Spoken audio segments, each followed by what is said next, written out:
I think we're seeing a massive rise in flex housing and co-living. That's in response to affordability across the sector. And what we're kind of doing is trying to really understand what people are looking for in that type of environment.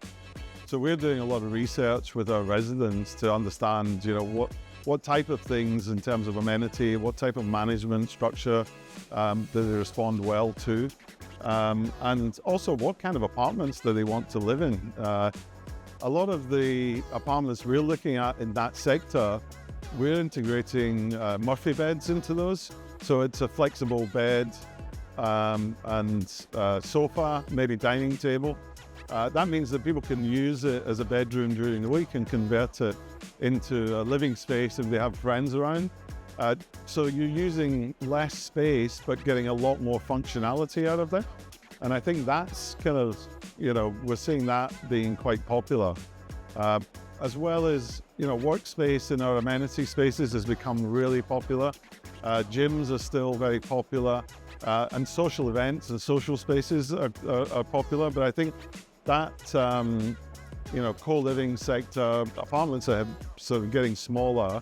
And so you have to kind of balance that out with providing really good amenity and making that amenity active. So we need to keep building more housing. Every city is struggling right now, and partly, the success of a city is demonstrated by the stress in the housing market. So the more successful a city becomes, the more stress there is in the housing market. And I think, it's very difficult for politicians to keep up to speed with demand for housing in any particular city. And we need housing across the board. We need housing for students, we need housing for young professionals, we need housing for families, we need housing for seniors. I think what we see in the rental market is a lot more mobility in the market than you might get in for sale housing or in social housing.